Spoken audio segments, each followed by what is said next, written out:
নমস্কার বন্ধুরা, আমি সুপর্ণা। শনিবারের চিঠিতে আপনাদের স্বাগত জানাই। আজকের অধ্যায়ে আপনারা জানবেন, সম্রাট অশোক শুধু বিজেতা ছিলেন না, তিনি ছিলেন একজন দূরদর্শী প্রশাসক ও জনকল্যাণমূলক শাসক। আজ আমরা শুনব সম্রাট অশোকের শাসন ব্যবস্থা ও জনকল্যাণমূলক সংস্কার। ইতিহাসে অনেক সম্রাট এসেছেন যারা যুদ্ধ জিতে সাম্রাজ্য গড়েছেন, কিন্তু খুব কম সম্রাটই আছেন যারা যুদ্ধের পরে মানুষের জীবন গড়ার কাজকে নিজের সবচেয়ে বড় দায়িত্ব বলে মনে করেছিলেন। সম্রাট অশোক ছিলেন তাঁদেরই একজন। কলিঙ্গ যুদ্ধের পর অশোক উপলব্ধি করেছিলেন, একটি সাম্রাজ্যের প্রকৃত শক্তি শুধু তার সেনাবাহিনীতে নয়, প্রকৃত শক্তি লুকিয়ে থাকে সুশাসনে, ন্যায় বিচারে এবং মানুষের কল্যাণে। তাই তিনি তার শাসনের মূল ভিত্তি করেন ধর্ম অর্থাৎ নৈতিকতা, সহমর্মিতা এবং জনসেবা। এই নীতি শুধু রাজপ্রাসাদে সীমাবদ্ধ ছিল না, সাম্রাজ্যের প্রতিটি প্রশাসনিক স্তরে তা কার্যকর করার চেষ্টা করা হয়েছিল। সম্রাট অশোকের সবচেয়ে বড় অবদানগুলোর একটি হল তাঁর শিলালিপি।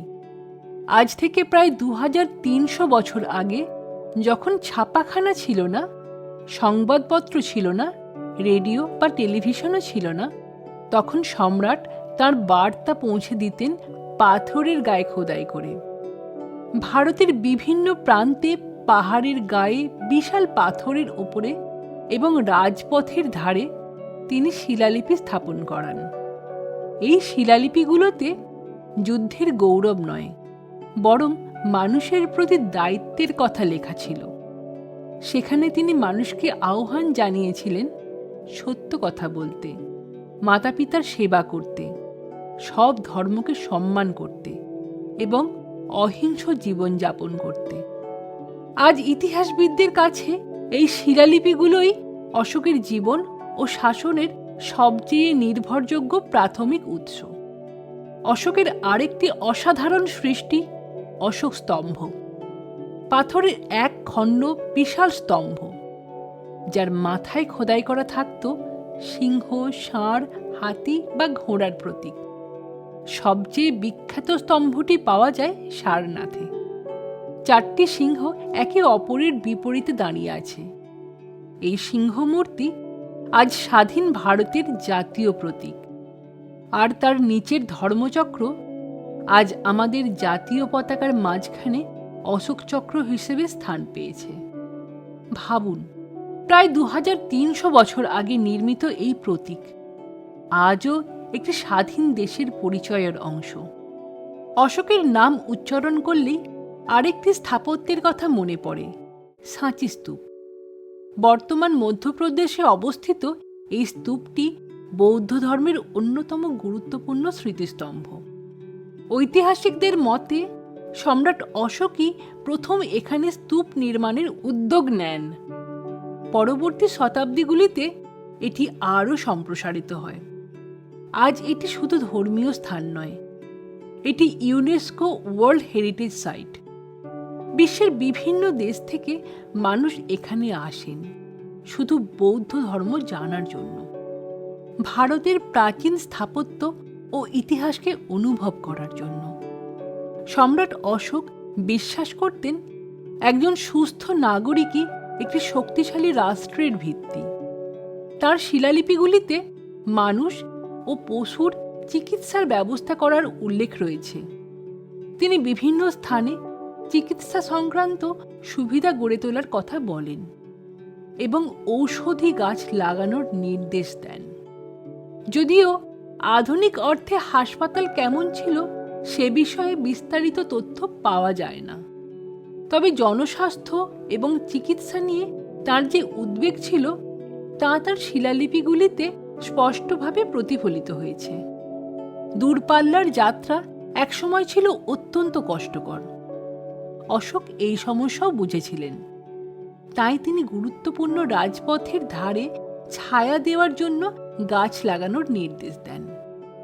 অনেক জায়গায় কূপ খনন করা হয়, যাত্রীদের বিশ্রামের জন্য ব্যবস্থা করা হয়।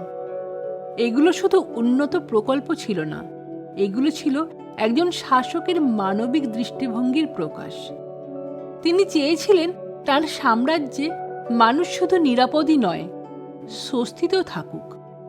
অশোকের সবচেয়ে অভিনব প্রশাসনিক উদ্যোগগুলির একটি ছিল ধর্ম মহামাত্র নিয়োগ। এরা ছিলেন বিশেষ সরকারি কর্মকর্তা। তাদের কাজ শুধু আইন প্রয়োগ করা ছিল না, বরং মানুষের নৈতিক কল্যাণ দেখা, বিভিন্ন সম্প্রদায়ের মধ্যে সম্প্রীতি বজায় রাখা, দরিদ্র, বৃদ্ধ ও অসহায় মানুষের খোঁজ নেওয়া এবং সম্রাটের ধর্মনীতির বাস্তবায়ন নিশ্চিত করা।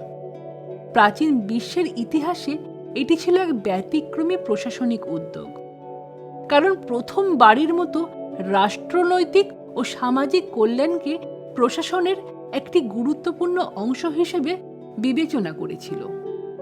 সম্রাট অশোক বুঝেছিলেন, একজন রাজা যতদিন বেঁচে থাকেন তার রাজত্ব ততদিনই স্থায়ী, কিন্তু একজন শাসকের আদর্শ যদি মানুষের হৃদয়ে জায়গা করে নিতে পারে তাহলে তা হাজার বছর বেঁচে থাকে।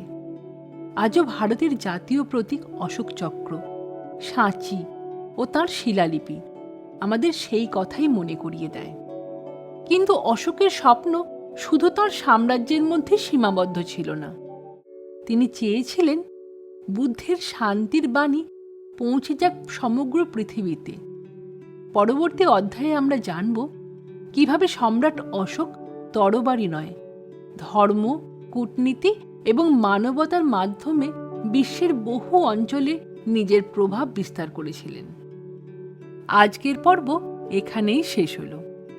আশা করি আপনাদের সকলের ভালো লেগেছে। আমাদের এই প্রচেষ্টা যদি আপনাদের ভালো লেগে থাকে, আমাদের এই ছোট্ট ইউটিউব চ্যানেলটিকে সাবস্ক্রাইব করুন ও সকলের সাথে শেয়ার করুন। আপনাদের সহযোগিতা ও আশীর্বাদ একান্ত কাম্য। সাথে থাকুন, পাশে থাকুন, সুস্থ থাকুন। আবার দেখা হবে পরবর্তী পর্বে। ধন্যবাদ।